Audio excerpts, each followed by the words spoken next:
Okay बेटा, अब next हम करने जा रहे हैं limit superior and limit inferior of a sequence.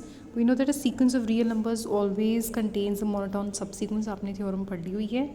And a monotone subsequence converges और डाइवर्जेस टू इन्फिनिटी और माइनस इन्फिनिटी, है ना। क्योंकि मोनोटोन जो है वो ऑसिलेट नहीं कर सकता ना, मोनोटोन एक साइड पे जाएगा, या फिर वो इंक्रीज़ करेगा या फिर डिक्रीज़ करेगा। अब इंक्रीज़ ऑसिलेटरी में क्या होता है, कभी बढ़ता है कभी कम होता है, तो वो ऑसिलेट तो कर नहीं सकता। तो क्या क्या कर सकता है, कन्वर्ज कर सकता है या इन्फिनिटी माइनस इन्फिनिटी को डाइवर्ज कर सकता है। दस if E denotes the set of all cluster points मतलब जितनी भी सीक्वेंस की सबसिक्वेंशियल लिमिट्स हैं including infinity and minus infinity, अगर ई डोनेट कर रहा है उन सब क्लस्टर पॉइंट्स का set of a sequence of real numbers, then E has at least one element, that is E is non-empty। क्योंकि बेटा या फिर वो कन्वर्जेंट होगा, अगर सीक्वेंस कन्वर्जेंट हो गया तो उसके सभी सब सीक्वेंसेस उसी नंबर को कन्वर्ज कर जाएंगे, राइट। तो वो वाला जो नंबर है पर्टिकुलर वो सबसिक्वेंशियल लिमिट बन जाएगा और ई में चला जाएगा। और अगर सीक्वेंस डाइवर्ज कर गया either to infinity or minus infinity, in that case its subsequences will also do the same, and in that case वो चीज़ पर्टिकुलर चली जाएगी ई में, और E in every case will remain non empty. First point है आपके पास, the LUB of E in the extended real number system is called the limit superior और upper limit of action. मतलब जो भी सेट ई है, सबसिक्वेंशियल लिमिट्स का जो सेट है जिसमें गई हैं सारी की सारी सब सीक्वेंसेस की लिमिट्स, उनका जो LUB बनेगा उसको बोलते हैं limit superior of your sequence. उसको लिखते कैसे हैं, ऐसे लिमिट के ऊपर अपर बार डाल के x n and tend to infinity, या इसको supremum of x n limit and tend to infinity, इस तरह से भी लिख देते हैं। और जो उसका GLB बनेगा सेट का, उसको बोलते हैं लिमिट इन्फीरियर, उसको बार को नीचे डाल देंगे या इन्फिमम लिख देंगे, ठीक है। जैसे कुछ एग्जांपल्स हैं, एक्सन मान लो -1 की पावर n है, ये ऑसिलेटरी सीक्वेंस है खुद। और लेकिन बेटा इसके 2 क्लस्टर पॉइंट्स बनते हैं, इसके 2 सब सीक्वेंसेस बनते हैं, उनके जो लिमिट्स आती हैं वो -1 एंड 1 आती हैं। मतलब बेसिकली इसके 2 क्लस्टर पॉइंट्स आएंगे -1 एंड 1। सो ई में जाएंगे सिर्फ 2 नंबर -1 एंड 1। लिमिट सुपीरियर मतलब अपर जो LUB बनेगा वो 1 बनेगा, इन्फीरियर बनेगा -1। ऐसे बेटा अगर लिमिट आपका जो सीक्वेंस है वो कन्वर्जेंट है L को, तो उसका हर एक सब सीक्वेंस L को कन्वर्जेंट होगा। तो E की जो सिर्फ एक ही वैल्यू इसमें जाएगी L, मतलब सबसिक्वेंशियल लिमिट है वो एक ही आएगी L, और E में सिर्फ एक ही एलिमेंट जाएगा L। तो लिमिट सुपीरियर और लिमिट इन्फीरियर ये L खुद ही दोनों ही बनेगा, ठीक है। अब जैसे ये है XN, N और -N, N ऑड पे इवन पे -N, तो बेटा इस केस में इसके 2 सब सीक्वेंसेस बनेंगे, एक सब सीक्वेंस बनेगा ऑड के कॉरस्पॉन्डिंग, एक सब सीक्वेंस बनेगा इवन के कॉरस्पॉन्डिंग। तो बेटा इसके जो सब सीक्वेंसेस बनेंगे, ऑड वाला जो बनेगा वो डाइवर्जेंट होगा इन्फिनिटी को, और जो इवन के कॉरस्पॉन्डिंग बनेगा वो डाइवर्जेंट होगा -इन्फिनिटी को। तो आप कह सकते हैं कि इसके जो LUB आएगा वो आएगा इन्फिनिटी, जो GLB आएगा -इन्फिनिटी, हैंस आपका लिमिट सुपीरियर इन्फिनिटी होगा और लिमिट इन्फीरियर होगा -इन्फिनिटी, ठीक है।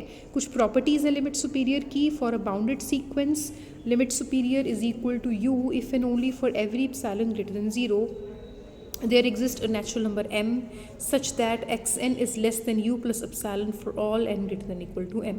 मतलब m के बाद वाली जितनी भी सीक्वेंस की टर्म्स हैं वो u प्लस एप्सिलॉन से लेस होंगी। क्यों u प्लस एप्सिलॉन से लेस होंगी? क्योंकि बेटा u लिमिट सुपीरियर है। जो लिमिट सुपीरियर है वो LUB होता है, लीस्ट अपर बाउंड होता है। तो लीस्ट अपर बाउंड में अगर आप कुछ ऐड कर दोगे तो बेटा ऑब्वियसली वो और सीक्वेंस की टर्म से बढ़ जाएगा, इट मीन सीक्वेंस की टर्म से लेस रहेंगी, ठीक है। सेकंड पॉइंट, एक्सन जो होगा वो u माइनस एप्सिलॉन से बड़ा होगा for infinitely many values of and same. मैंने LUB में भी ये चीज़ समझाई थी कि अगर आप LUB में कुछ माइनस कर दोगे तो वो लीस्ट अपर बाउंड ही नहीं रहेगा। अगर वो अपर बाउंड ही नहीं रहेगा तो सीक्वेंस की जो टर्म्स होंगी वो उससे बड़ी होंगी। ये चीज़, ये वाला पॉइंट जो है ये मैं डिस्कस करा हुआ है पहले in the definition of least upper bound. Similarly inferior की डेफिनेशन इसके उल्टे बन जाएगी, ठीक है ना। एक्सन जो है वो बड़ा आ जाएगा आपका L माइनस एप्सिलॉन से for all n greater than equal to m, और आपकी इन्फाइनेटली मैनी वैल्यूज़ जो हैं वो L प्लस एप्सिलॉन से स्मॉल होगी। इस डेफिनेशन के ऑपोजिट सोचना है आपने लिमिट इन्फीरियर को। कोई डाउट रहेगा तो आप पूछ सकते हैं। एग्जाम्पल नंबर 1 में आपने शो करना है कि limit log n upon n जो है वो 0 आती है। तो आपने यहाँ पर 2 टर्म्स जो है इसको an मान लो, इसको bn मान लो, न्यूमरेटर को an और डिनोमिनेटर को bn मान लो, ठीक है बेटा। Now a n is any sequence and b n is strictly monotonically increasing sequence. आप देख रहे हैं ना, ए एन जो है वो लॉग एन है, बट बी एन एन है, एन जो होता है वो स्ट्रिक्टली मोनोटोनिकली इंक्रीजिंग सीक्वेंस होता है, और जो बी एन है वो इन्फिनिटी को डाइवर्ज कर रहा है। तो कॉची-स्टोल्स थ्योरम में हमने पढ़ा था कि ए एन कोई भी सीक्वेंस हो और b n monotonically increasing sequence हो, स्ट्रिक्टली मोनोटोनिकली इंक्रीजिंग सीक्वेंस हो, तो इनकी जो रेशियो की लिमिट होती है that will be equal to limit of a n plus one minus a n upon b n plus one minus b n, right. इसमें आप ए एन की वैल्यू और बी एन की वैल्यू पुट कर देंगे तो क्वेश्चन में जो पूछा हुआ था वो बन जाएगा। Is equal to right side पे भी पुट कर दें, ये बनेगा log n plus one minus log n upon n plus one minus n. Solve कर ले लिमिट को, ये जो है ये सॉल्व हो कितना बन जाएगा, और ये लिमिट होती है ज़ीरो, ये स्टैंडर्ड रिजल्ट होता है। वैसे आप नहीं तो आप इवेलुएट कर लें, दिख तो रहा है हमें कि one upon infinity is zero, log one बच जाएगा क्योंकि log one plus zero is log one, right. So log one is zero, so it means ये लिमिट सॉल्व करके ज़ीरो आ रही है, ठीक है। वैसे तो पता होना चाहिए कि ये लिमिट ज़ीरो बनती है, नहीं तो आप 2 मिनटों में मन में सॉल्व कर लें, ये सीधे ज़ीरो बन रहा है, ठीक है। नहीं समझ आएगा कुछ भी तो please you can ask me. Note we conclude from above question that limit n tends to infinity more slowly than n, क्योंकि बेटा इसलिए इन्होंने कहा हुआ है कि ये इन्फिनिटी को थोड़ा स्लोली जा रहा है एज़ कम्पेयर टू एन, क्योंकि दोनों की लिमिट ज़ीरो बन रही है ना। अगर दोनों एक साथ इन्फिनिटी बनेंगे तो ये बन जाएगा infinity upon infinity. Infinity upon infinity को सॉल्व करना पॉसिबल नहीं है, मतलब ये जल्दी इन्फिनिटी बन गया, ये भी छोटा ही था, ये इन्फिनिटी बन गया। अगर ये जल्दी इन्फिनिटी बन गया, ये छोटा ही था, तो दोनों का आंसर ज़ीरो आएगा। डिनोमिनेटर में इन्फिनिटी होना चाहिए और ऊपर छोटा नंबर होना चाहिए, तभी डिवाइड करके ज़ीरो बनता है ना। तो अगर ये लिमिट ज़ीरो आई है तो आप कह सकते हैं कि एन इन्फिनिटी जल्दी बन गया as compare to log n, ठीक है ना। ये हो गया।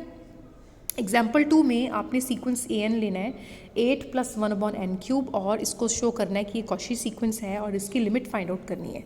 तो बेटा इसको हम बाय डेफिनेशन करेंगे। डेफिनेशन कॉची की मैंने कवर कर दी है पिछली वीडियो में।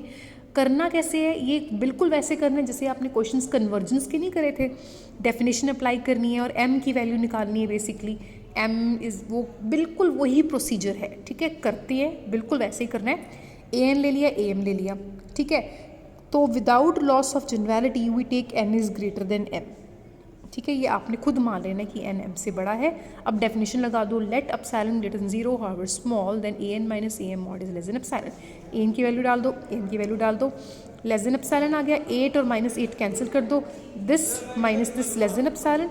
अब ये अंदर वाली चीज़ बेटा जो है वो ग्रेटर देन 0 है। क्यों ग्रेटर देन 0 है? क्योंकि n जो है m से बड़ा है, तो 1/n जो होगा वो 1/m से जो है वो लिखा हुआ उन्होंने 1/n जो है वो 1/m से स्मॉल होगा, राइट। स्मॉल होगा तो इसका क्यूब ले लो, 1/m³ बड़ा होगा 1/n³ से, ठीक है। ये बड़ा है, ये बड़ा है, ये छोटा है। तो बेटा जब मॉड खुलेगा तो उल्टा होगा मॉड, क्योंकि बेटा अगर ये पॉजिटिव होता तो मॉड सिंपली हट जाता। यहाँ पर क्या है, यहाँ पर ये छोटे वाला, ये जो बड़े वाला ये पीछे है, तो जब मॉड खुलेगा तो ये आगे आ जाएगा, ये पीछे चला जाएगा। याद रखना अगर अंदर वाली टर्म पॉजिटिव होती तो मॉड ऐसे ही खुल जाता। अब अंदर वाली टर्म नेगेटिव है तो खुलने के लिए ये अपना आगे आ जाएगा, ये पीछे चला जाएगा, इतना आ गया, ठीक है। इफ़ लगा के सॉल्व करना है। इसका रीज़न मैंने आपको ऑलरेडी पहले समझाया था कि क्यों इफ़ लगा के सॉल्व करते हैं हम इसको, ठीक है। ये नहीं क्लियर तो आप ये वीडियो देखें जाके पुरानी, जहाँ पर मैंने कन्वर्जेंस के क्वेश्चंस बाय कन्वर्जेंस डाइवर्जेंस के क्वेश्चंस बाय डेफिनेशन करवाए थे, ठीक है। तो यहाँ पर आ गया ये लेस देन ये, ठीक है। इफ़ ये लेस देन एप्सिलॉन, ठीक है। इफ़ मतलब बेसिकली m की वैल्यू तक आपने आना होता है इफ़ लगा के, ठीक है। Let p be any positive integer greater than this. फिर आपने वहाँ पर उस क्वेश्चन में मैंने करवाया था, वहाँ पर आपने लिखा था n is greater than something तक निकाल के आप लिखते थे let m be the positive integer जो जस्ट इससे बड़ा है, ठीक है। तो यहाँ पर m तो ऑलरेडी यूज़ हो चुका है, यहाँ पर आप लिखेंगे let p be the positive integer जो जस्ट इससे बड़ा है, ठीक है। फिर अगर p इससे बड़ा लिया हुआ है, ठीक है, p को इससे बड़ा लिया हुआ है, m फर्दर p से बड़ा है, मतलब अगर p इस चीज़ से बड़ा है तो m p से बड़ा है। m अगर p से बड़ा है मतलब m इससे बड़ा हो गया, इस चीज़ से बड़ा हो गया। उल्टा अब सोचो, ये इससे हो गया, उल्टे रिवर्स स्टेप से आपके पास रिवर्स स्टेप्स लगाते लगाते आ जाएगा कि ये चीज़ एप्सिलॉन से लेस है। तभी इफ़ लगाया था, इफ़ का मतलब है हम रिवर्स जा सकते हैं, ठीक है। इम्प्लाइज का मतलब होता है सिर्फ नीचे आ सकते हैं, इफ़ का मतलब ऊपर जा सकते हैं। हैंस आपके पास आ जाएगा लेस देन एप्सिलॉन, ये कॉशी सीक्वेंस बन जाएगा। कॉशी है तो आपको पता है every Cauchy sequence is convergent real numbers के केस में, तो ये कन्वर्जेंट हो गया। कन्वर्जेंट है तो लिमिट आप निकाल लेना n टेंड टू इन्फिनिटी करके, 8 लिमिट आ जाएगी, हैंस सीक्वेंस कन्वर्जेस टू 8।